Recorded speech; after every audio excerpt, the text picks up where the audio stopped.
आओ बेटी। सलाम साहब। हाँ सलाम। अरे विनय, तुम 3 दिन से ड्यूटी से कहाँ गायब था? तू तो ऐसे गायब था जैसे गधे के सर जैसे। मतलब आजकल तुझे ड्यूटी करने में मन नहीं लगता है क्या? एक्चुअली सर मेरा ना एग्ज़ाम चल रहा था, तो इस चक्कर में ना अभी 2-3 दिन नहीं आ पाया। अब मेरे एग्ज़ाम खत्म हो गया, मैं रेगुलर आऊँगा। अच्छा, एग्जाम? भैया तू किस चीज़ का एग्जाम देने गया था? साहब एक्चुअली क्या है ना, मैंने सरकारी नौकरी के लिए फॉर्म भरा था, तो उसी का एग्ज़ाम था। तो कल एग्ज़ाम हो गया, अब मैं रेगुलर आऊँगा। मैं आपको यही बता रहा था, इसी चक्कर में नहीं आ पाया। देख रही है काव्या, अब इसके जैसे चौकीदार भी गवर्नमेंट जॉब के लिए पेपर देंगे। चौकीदार की नौकरी फिर हम करेंगे इनकी जगह। इनकी औकात इतनी है कि ये पेपर देने की फीस भी भर पाए। तू पैसे कहाँ से लाया था फीस भरने के? चोरी चकारी भी करता है क्या पार्ट टाइम में यहाँ के बाद? सही कह रहे हो दीदी आप। अरे जैसे गरीब लोगों को लगता है कि पढ़ बढ़ के कुछ कर लेंगे बड़ा महान काम, अरे इनको इनकी औकात नहीं पता। ये पैदा ही ऐसे होते ताकि नौकरी कर सके। बताओ, ऐसे बड़े बड़े सपने देखते हैं। हाँ, मेरी बिटिया बिल्कुल सही कह रही है। और तेरा दिमाग खराब हो गया है क्या? अरे क्यों अपने पैसे बर्बाद करता है सरकारी नौकरी में? तुझे लगता है कि तू गार्ड की नौकरी के साथ साथ इंटरव्यू देके एग्जाम देके सरकारी नौकरी निकाल लेगा? देख, अपना समय और पैसा बर्बाद मत कर। अरे 100 रुपया अगर बचा लेता उस एप्लीकेशन के, तो शाम में जाते वक्त घर पे सब्जी और दूध ले जाता, घर वालों का एक टाइम का खाना हो जाता। और वो पैसा तूने एग्जाम में बर्बाद कर दिया। बहुत बेकार आदमी हो तुम भी। नहीं साहब, आसान तो नहीं है, लेकिन जब भी मुझे खाली टाइम मिलता है ना, या मैं ड्यूटी से घर जाता हूँ, तो 2-3 घंटे पढ़ाई ज़रूर करता हूँ। क्योंकि अगर मैं तैयारी नहीं करूँगा तो फिर मेरी पीढ़ी ऐसे ही पीछे रह जाएगी। तो किसी न किसी को तो मेहनत करके आगे निकलना होगा ना। इसलिए मैं कम से कम सो के ज़्यादा से ज़्यादा पढ़ाई करने की कोशिश करता हूँ। मतलब तू यहाँ पे खाली बैठ के पढ़ाई करता रहता है और यहाँ पे काम नहीं करता? तू देख रहे हो पापा, ये यहाँ पे टाइम पास करता है। अगर आज के बाद तेरे को देख लिया ना पढ़ाई करते करते, तो तेरे को छुछुंदर बना के मारेंगे बुरी तरीके से। और ना ये सिनेमा विनेमा देखना छोड़ दे। ये सारी बातें ना सिर्फ मूवीज में ही अच्छी लगती है। असल जिंदगी में कोई कबाड़ी वाला मुंह उठा के ऐसे ना बन नहीं जाता IPS ऑफिसर। अरे दीदी, ये तो उस मूवी जैसा सीन लग रहा है ना, 12वीं फेल जो थी।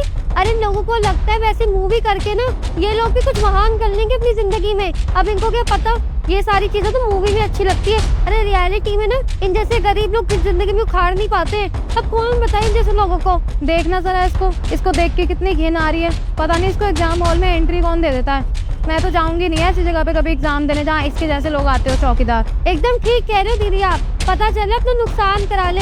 8,000 रुपए तो मिल रहे हैं ना सिक्योरिटी गार्ड की नौकरी करके। अब गवर्नमेंट जॉब की तैयारी करने लगेगा ना तो 1 रुपया भी नहीं मिलेगा। अब कौन बताए इन बेवकूफ जैसे लोगों को? आ जाते सिर पे चढ़ जाते हैं। अरे जब तक हिंदुस्तान में सिनेमा वाला इस तरह का बेवकूफाना सिनेमा बनाते रहेंगे ना, तब तक इस तरह के भटके हुए नौजवान सरकारी नौकरी में अपना समय बर्बाद करते रहेंगे। देखो बेटिया, हमारे पास फालतू समय तो है नहीं कि इस फालतू आदमी से बात करके अपना समय बर्बाद करें। और सुन, तू चौकीदार है ना, इसी में तू समझ रहे तेरी बहुत बड़ी सफलता है। अब इससे बड़ा सपना मत देख, समझा? इसी को मन लगा के कर। इसी में एक दिन तू सीनियर चौकीदार बन जाएगा, तरक्की भी हो जाएगी, समझा? ज्यादा मन को ना आकाश में मत उड़ा, मुंगेरी लाल के हसीन सपने मत देख। आओ बेटी। भैया क्या कह रहे थे ये लोग? आपको इतना ताना क्यों दे रहे थे? अरे कुछ नहीं धर्मेंद्र, तुझे तो पता ही है ना, गरीब आदमी को कोई भी ताने मार के चला जाता है। तो बस अपने अमीर होने का वो फर्ज निभा रहे थे और मैं अपने गरीब होने का। और भला कौन ही मालिक चाहेगा कि उसका नौकर या उसके पास काम करने वाला इंसान आगे बढ़े लाइफ में? वो तो उसे नीचे ही देखना चाहते हैं ना अपने से। सही कह रहे हैं बिल्कुल भैया आप, लेकिन आपको परेशान होने की ज़रूरत नहीं है। इन सब चीज़ों को ना एज अ मोटिवेशन लीजिए आप। और अब आपको कामयाब होकर दिखाना पड़ेगा। इनके मुंह पे जब तमाचा पड़ेगा ना, जब इनको समझ में आएगा। और आप परेशान मत होइए, किसी भी चीज़ की चिंता मत करना आप। आपको पेन से, कॉपी से लेकर, रजिस्टर से लेकर जो कुछ भी चाहिए होगा ना, आप मुझे बताइएगा। मैं आपके लिए सारी चीज़ प्रोवाइड कर दूंगा। आप बड़े भाई की तरह हैं मेरे। अगर मैं आपकी हेल्प करूँगा तो मुझे भी अच्छा लगेगा। नहीं धर्मेंद्र, मुझे पता है तुम्हारे जैसे लोग ही तो हैं जो मुझे हौसला देते हैं, जिससे मैं सपना देख पा रहा हूँ सरकारी नौकरी लगने का। बस भैया, इसी जज्बे से आपको पढ़ाई करनी है और किसी भी चीज़ की परेशानी मत लेना आप, ठीक है? मैं हूँ ना, मैं आपकी हेल्प करा। और मुझे फ़ख्र है भैया कि आप एक मामूली सी जॉब कर रहे हैं सिक्योरिटी गार्ड की, और उसके बाद भी आप इतनी मेहनत करते हैं। आप देखना कामयाब ज़रूर होंगे एक दिन। अच्छा भैया, मैं चलता हूँ, पर मम्मी बुला रही है।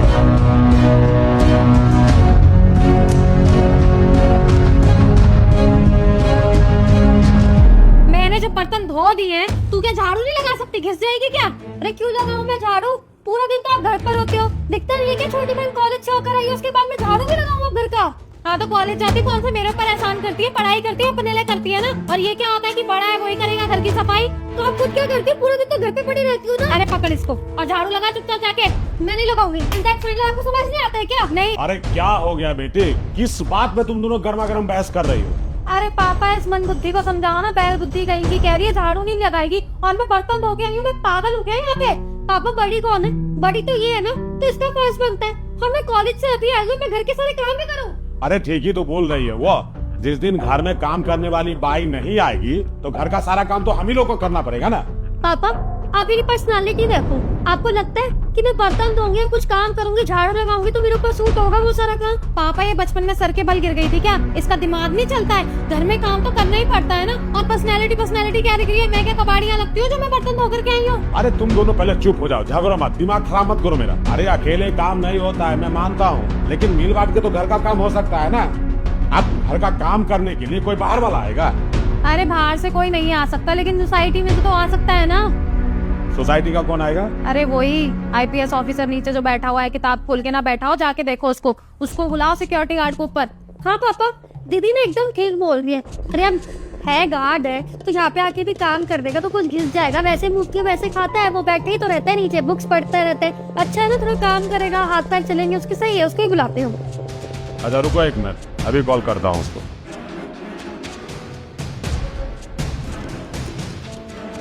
हेलो गार्ड, जल्दी से ऊपर आओ। हाँ जल्दी आओ। आ रहा है।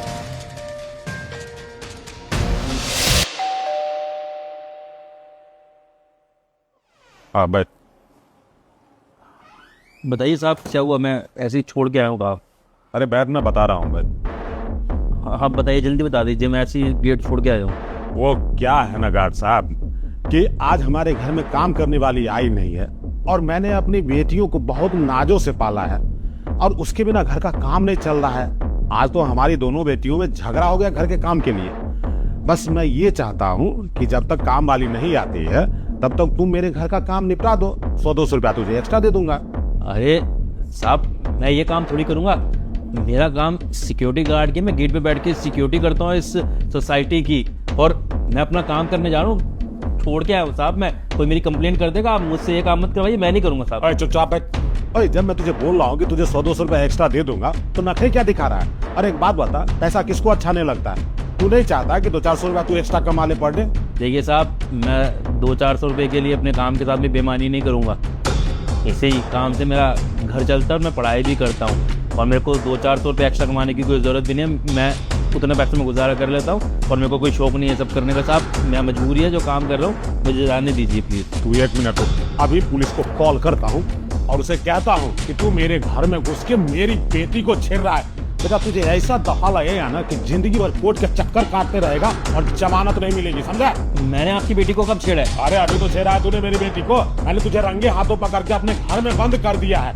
देख बेटा, मेरे पास सबूत है, और तू सबूत जीवन भर कभी नहीं दे पाएगा पुलिस को कि तूने मेरी बेटी को नहीं छेड़ा था, क्योंकि मैं अपनी बेटी को गवाह के रूप में खड़ा कर दूंगा और वो बोलेगी कि तूने जबरदस्ती किया उसके साथ, समझा?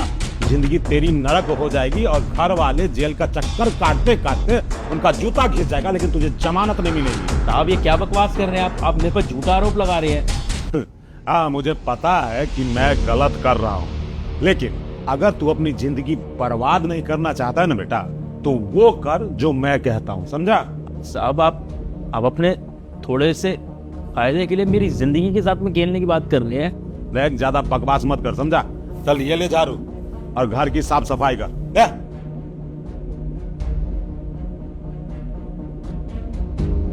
दरवाजा खुला है, अंदर आ जाओ। धर्मिंदर, अरे भैया आप आइए बैठे। अरे नहीं मैं बैठूंगा नहीं, एक्चुअली ना मुझे देर हो रही है, मुझे कहीं जाना है। ये मेरी ड्रेस और टोपी है तो ये सोसाइटी में सबमिट कराती है। क्यों भैया, क्या बात है? मेरे को क्यों दे रहे हो? एक्चुअली मैंने यार जॉब छोड़ दी है। आपने जॉब छोड़ दी? लेकिन क्यों भैया, क्या हो गया? कहीं अच्छी जॉब मिल गई है क्या आपको? अरे नहीं, अभी जॉब कहीं नहीं लगी है। बस यार अब यहाँ पे और जॉब नहीं कर पाऊँगा। तो ये सबमिट कराती है सोसाइटी के अंदर, मैं खुद जमा नहीं कराना चाहता यार। क्यों भैया, सब कुछ तो सही चल रहा था, अचानक से क्या हो गया? दरअसल बात क्या है ना यार, तुझे पता है सोसाइटी के अंदर कुछ लोग मुझसे जलते हैं, उन्हें पसंद नहीं मेरा पढ़ना और मुझे ब्लैकमेल भी करते हैं, मुझसे पर्सनल काम भी करवाते हैं। अब तू गोपाल जी को ही ले ले, गोपाल जी के घर पर काम वाली नहीं आई थी तो उन्होंने मुझे घर पर बुलाया और मुझे बोला कि घर का काम कर दे। मैंने जब मना किया तो मुझे धमकी देने लगे कि पुलिस को बुला के मुझे जेल करवा देंगे कि मैं उनकी बेटी को छेड़ता हूँ। फिर हार के मजबूरी में मुझे उनके यहाँ काम करना पड़ा। अब तू तो जानता है ना कि मेरा जो टारगेट है वो ये नौकरी करना नहीं, सिक्योरिटी गार्ड की। ये तो सिर्फ मैं अपना पेट पालने के लिए, परिवार चलाने के लिए और अपनी पढ़ाई के खर्चे के लिए करता हूँ। असली मकसद तो मुझे एग्ज़ाम क्लियर करना है ताकि मेरी गवर्नमेंट जॉब लग सके। लेकिन अगर ऐसे ही यहाँ पर लोग मुझे परेशान करेंगे, मैं फ्रस्ट्रेट होता रहूँगा तो शायद मैं अपने गोल को अचीव नहीं कर पाऊँगा। इसलिए ये नौकरी छोड़ना ही मेरे लिए बेहतर है। भैया, गोपाल अंकल की लड़कियां तो बदतमीज़ थीं, लेकिन मुझे गोपाल अंकल से ना ये उम्मीद नहीं कि वो इतना गिर जाएंगे। भैया, लेकिन अब आप क्या करेंगे? आपके पास तो कोई जॉब भी नहीं। किसी से कुछ बोलियो मत। बाकी रही बात मेरी, तो यार मैं मेहनती इंसान हूँ, कहीं ना कहीं तो काम मुझे मिल ही जाएगा, क्योंकि मेहनती लोग जो होते हैं ना तो कभी भूखे नहीं सोते हैं। समझ रहा हूँ भैया, इसलिए मैं आपको यहाँ रुकने के लिए भी नहीं कहूँगा। लेकिन आप एक बात याद रखना, अगर आपको ऐसा लग रहा है कि आप यहाँ से चले गए हैं तो मैं आपका साथ नहीं दूंगा। अगर आपको अपनी गवर्नमेंट जॉब के लिए किसी भी चीज़ की ज़रूरत पड़ेगी ना तो अपने छोटे भाई को याद कर लेना। ये मत सोचना कि आप यहाँ से चले गए हैं तो हमारा कोई नाता नहीं रहा है। मुझे पता धर्मेंद्र, तुम्हारे जैसे लोग ही तो है जो मुझे हौसला देते हैं और मुझे ये सपना पूरा करने में ताकत मिलती है। चल मैं चलता हूँ, मेरा कोई वेट कर रहा है, मैं लेट हो रहा हूँ। ठीक है। थैंक यू यार।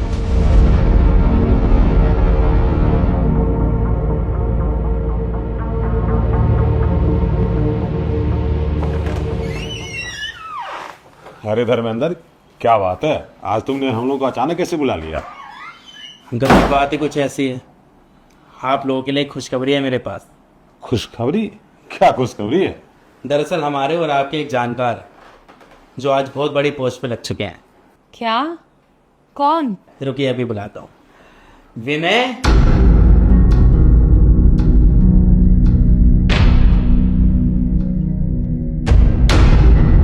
मिलिए इनसे, सीनियर अफसर बन चुके हैं। ये सिक्योरिटी गार्ड बहुत बड़ा अफसर बन गया है? अरे इसने जान छुड़ा कर नौकरी छोड़ के भाग गया था, ये अफसर कैसे बन सकता है? अपने बल से बने हैं ये इतने बड़े अधिकारी।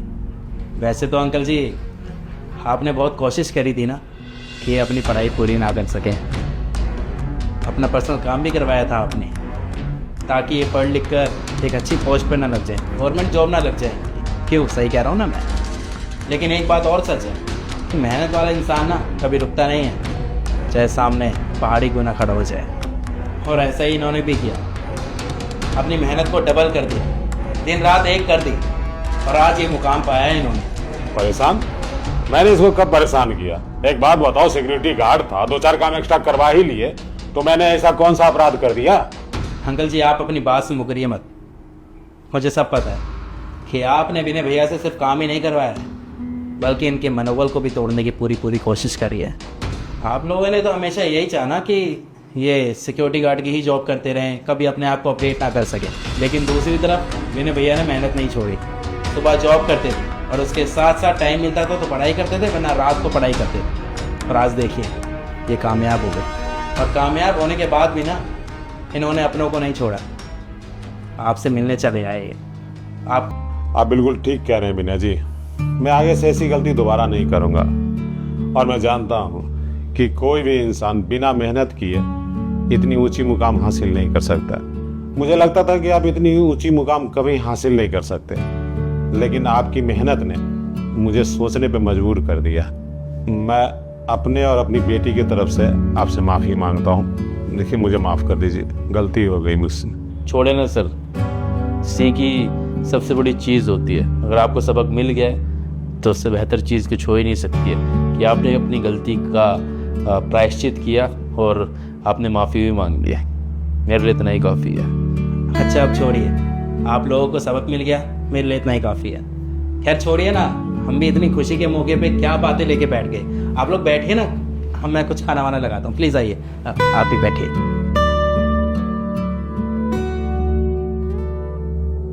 आप तीनों में से किसी एक को जॉब से निकालना पड़ेगा।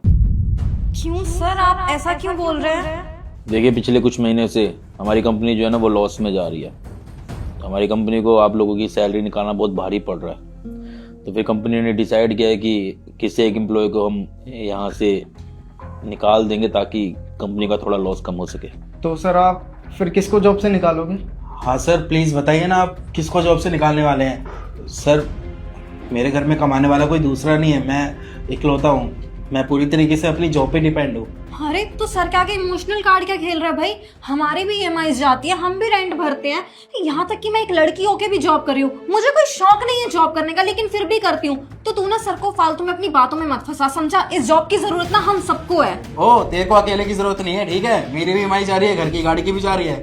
अरे तुम दोनों लड़के रहे हो, लड़ने से कुछ थोड़ी होगा। सर आप ही बता दीजिए ना, आप किसको जॉब से निकालने वाले हो? अबे ओ, तू सर के आगे ना ज्यादा मत बोल। तू कैसा है ना मैं बहुत अच्छे से जानती हूँ, और मैं बात कर रही हूँ ना, तू टोक क्यों रहा है बीच में? मैंने ना लोन ले रखा है, उसकी EMI जाती है, समझा? बस करो, कम से कम मेरे सामने तो बहस मत करो तुम तीनों। अब एक काम करो, अभी तुम लोग जाओ यहाँ से। एक एक करके मैं आप लोगों को अपने केबिन में बुलाऊंगा और बात करूंगा। उसके बाद ही डिसाइड करूंगा किसको मैं जॉब से निकालूंगा और किसको रखूंगा। जाइए अब आप लोग। Okay sir. दिया, एक फायदे का सौदा है मेरे पास तेरे लिए। क्या है बता। वो ये है कि अभी सर ने बोला है ना कि कंपनी में बहुत ज़्यादा लॉस चल रहा है, जिस वजह से उन्हें किसी न किसी एम्प्लॉय को निकालना ही पड़ेगा।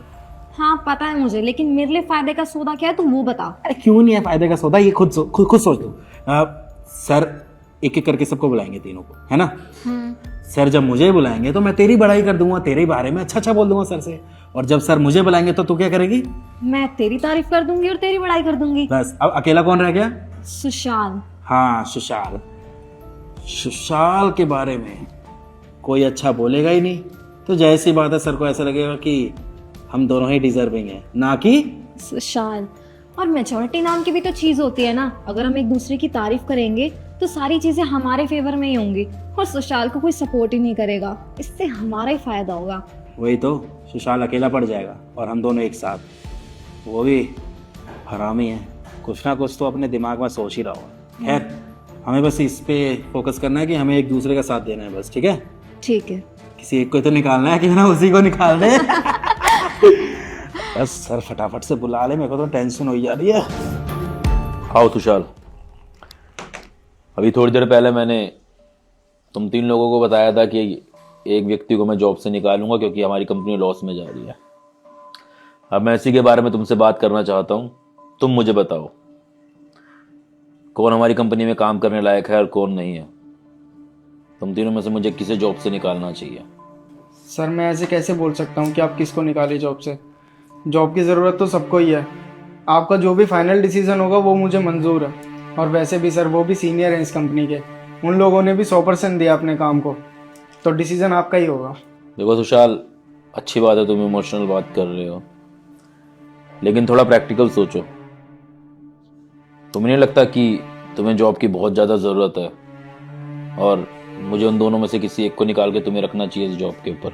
सर मैं भी यही चाहता हूँ कि आप मुझे जॉब से ना निकालें, लेकिन जॉब की ज़रूरत तो उन लोगों को भी है, तो मैं ऐसे किसी का नाम नहीं ले सकता।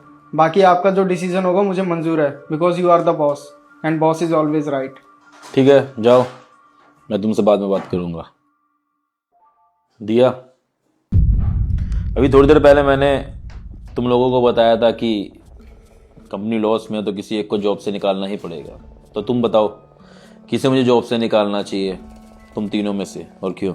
सर मैं सबसे ज़्यादा डिजर्विंग हूँ, क्योंकि मैंने इस कंपनी में अपना 100% दिया है।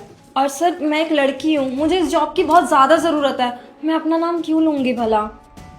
और सर ऐसा नहीं है कि मैं लड़की हूँ तो मुझे जॉब नहीं करनी चाहिए, बल्कि आज के टाइम पे तो दोनों को जॉब करनी चाहिए, तभी घर चलता है। और सर अगर ये जॉब चली गई तो मेरे लिए बहुत बड़ी प्रॉब्लम हो जाएगी।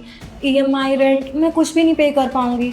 सर मैं तो यही कहूँगी कि आप धर्मेंद्र या सुशाल, इन दोनों में से किसी को भी निकाल दो। तो तुम्हारा मानना है कि तुम एक लड़की हो, तुमको भी जॉब की बहुत ज़्यादा ज़रूरत है और तुम सबसे ज़्यादा डिज़र्व करते तीनों के अंदर जॉब को।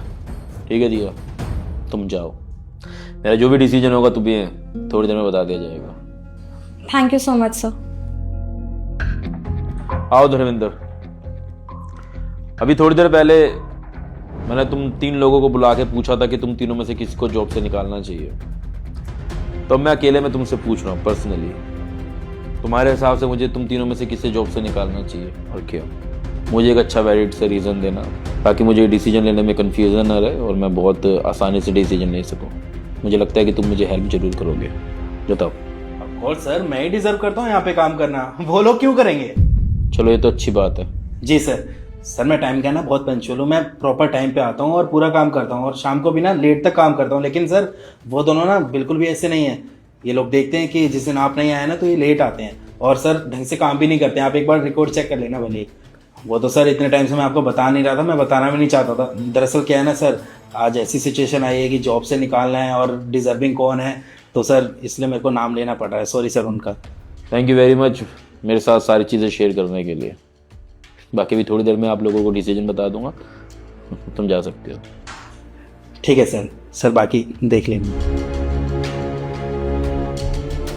हाय गाइस, मैंने आप लोगों से बात करी पर्सनली भी कि किसे निकालना चाहिए किसे नहीं निकालना चाहिए, और मैंने अब डिसाइड कर लिया है कि तुम तीनों में से किसे मैं जॉब से निकालूंगा और किन दोनों को रखूंगा। Thank you so much sir, मुझे अच्छे से पता था कि आप मुझे सेलेक्ट करेंगे क्योंकि मैं इनमें सबसे ज्यादा डिजर्विंग हूँ। अच्छा, वैसे दिया आप मुझे बताएंगे कि मैंने आपको क्यों सिलेक्ट किया होगा? क्योंकि सर मैं अपना हर एक काम बहुत अच्छे से करती हूँ, टैलेंटेड भी हूँ, यहाँ तक कि एक लड़की होने के बावजूद जॉब कर रही हूँ। अगर ये चीज़ आपकी कंपनी के बाहर जाएगी, लोगों को पता चलेगा कि आपकी कंपनी में एक लड़की जॉब करती है, तो वो तो आपके लिए अच्छा होगा ना। मुझे अच्छा लगा आपका कॉन्फिडेंस देख के, लेकिन अभी मैंने अपना डिसीजन बताया नहीं है। चलो मैं रिवील कर देता हूँ, सस्पेंस में नहीं रखता हूँ। आप तीनों की जानकारी के लिए बता दूं, मैंने किसी को भी जॉब से नहीं निकाला, आप तीनों को जॉब पे रखा है। सर मैं को समझा नहीं, आप क्या बोल रहे हैं? धर्मेंद्र, सच बात तो यह है कि हमारी कंपनी को कोई लॉस हुआ ही नहीं था। ये सब तो मैंने ड्रामा बस आप लोगों का एक छोटा सा टेस्ट करने के लिए किया था। टेस्ट? कैसा टेस्ट सर? देखो, हमारी कंपनी को ना एक नया टेंडर मिला है, तो हमें एक ना उस प्रोजेक्ट मैनेजर की ज़रूरत थी और मैं चाहता था कि आप तीनों में से किसे मैं उस प्रोजेक्ट को लीड करने के लिए दूं, क्योंकि उस प्रोजेक्ट में इंसेंटिव भी अच्छा खासा मिलेगा। फिर मैंने सोचा कि आप तीनों में से देखता हूं कि कौन ऐसा व्यक्ति है जो पूरी टीम को साथ में लेके चल सकता है इस प्रोजेक्ट के अंदर। मैं बहुत ज़्यादा कंफ्यूज था आप तीनों को लेके, क्योंकि ऑलमोस्ट तुम तीनों को बराबर ही एक्सपीरियंस है यहाँ पर और तीनों ही काफ़ी सीनियर एम्प्लॉय हो यहाँ पर। तो अब ऐसे किसी एक व्यक्ति को चुन लेना सही नहीं था, इसलिए हर किसी को अपनी बात रखने का मैं मौका देना चाहता था। तो इसलिए बस मैंने एक छोटा सा ड्रामा किया था। सीनियरिटी के दम पे तो मैं किसी को भी प्रोजेक्ट को लीड करने के लिए दे सकता था, लेकिन बात ये थी कि कौन दिल का साफ है, क्योंकि प्रोजेक्ट बहुत बड़ा है, काफ़ी पैसा इस प्रोजेक्ट में इन्वॉल्व है, तो एक साफ दिल होना बहुत ज़रूरी है, जिसकी वजह से ट्रांसपेरेंसी बनी रहे। बाकी आप तीनों से बात करने के बाद में मैंने डिसाइड कर लिया कि मुझे किसे प्रोजेक्ट मैनेजर बनाना है, और मिस्टर सुशाल, कॉन्ग्रेचुलेशंस, आप है हमारी इस नए प्रोजेक्ट के प्रोजेक्ट मैनेजर। सर ये क्या बोल रहे हैं आप? सर ये कोई डिजर्व नहीं करता है। अरे इतने सालों से मैं आपके यहाँ पे काम कर रहा हूँ, सीनियर एम्प्लॉय मैं हूँ, तो ये प्रमोशन तो मुझे मिलना चाहिए ना कि इसको। हाँ सर, आप सुशाल को ये प्रमोशन कैसे दे सकते हो? धर्मेंद्र बिल्कुल ठीक कह रहे हैं, हम दोनों डिजर्व करते हैं, इससे ज्यादा तो वैसे भी। सर आप हमारे साथ भेदभाव कर रहे हो। हाँ सर, ये तो सरासर भेदभाव हुआ ना सर, ये तो बहुत गलत चीज है। एक मिनट, डिसाइड मैं करूंगा, आप लोग डिसाइड नहीं करेंगे। और वैसे आप लोगों की नॉलेज के लिए बता दूं कि थोड़ी देर पहले मैंने आप तीनों को बुलाया था कमरे में एक एक करके बात करने के लिए। आप तीनों को यहाँ बुलाया था, सजेशंस भी मांगे थे, लेकिन धर्मेंद्र क्या है ना कि उस कन्वर्सेशन में ना तुमने सिर्फ अपनी तारीफ की थी, बाकी दिया की और सुशाल की बहुत बुराई की थी। एक बार को तो मुझे लगा जो तुमने इन्फॉर्मेशन दी है वो सही हो सकती है, तो मैंने सारे रिकॉर्ड्स चेक करवाए, पर तुमने झूठ बोला था खाली अपनी इमेज को अच्छा बनाने के लिए। जब रिकॉर्ड्स खुले तो पता लगा कि सारे एम्प्लॉयज़ टाइम से आ रहे हैं, टाइम से जा रहे हैं। बाकी दिया, जब मैंने आपसे पूछा कि किसे हमें रखना चाहिए और किसे निकालना चाहिए, तो आपने अपना नाम लिया कि आप डिज़र्व करती हैं। अच्छी बात है, कॉन्फिडेंस होना चाहिए इंसान के अंदर, तभी तो वो इंसान अच्छे कॉन्फिडेंस के साथ में काम करेगा। बाकी मुझे एक चीज़ थोड़ी सी अजीब लगी कि वहाँ पे वुमेन कार्ड खेलने की ज़रूरत थी नहीं। तुम अच्छी खासी जॉब कर रही थी, लेकिन तुमने वीमेन कार्ड खेला। तुमने ये दिखाने की कोशिश की कि तुम एक लड़की हो तो तुम ज़्यादा डिज़र्व करते हो लड़कों से, तुम्हारे पास ज़्यादा रिस्पॉन्सिबिलिटी है, जबकि ऐसा कुछ भी नहीं है। हर इंसान मजबूरी के अंदर बंधा हुआ है और हर इंसान किसी न किसी मजबूरी के चलते ही काम करता है। तो इसमें ये नहीं कह सकते कि हम लड़के हैं तो हम ज़्यादा मजबूर हैं और कोई लड़का है तो वो ज़्यादा मजबूर नहीं है। किसी की मजबूरी को मापा नहीं जा सकता। तो वहाँ पर मुझे अच्छा नहीं लगा आपका ये वीमेन कार्ड। बाकी आपने भी बुराइयाँ की थी दिया बाकी एम्प्लॉयज़ की, जो कि मुझे अच्छा नहीं लगा। आपको कोई अधिकार नहीं किसी की बुराई करने का। अगर आपके पास में कुछ बताने के लिए तो सामने वाले की अच्छाई बतानी चाहिए, बुराई नहीं।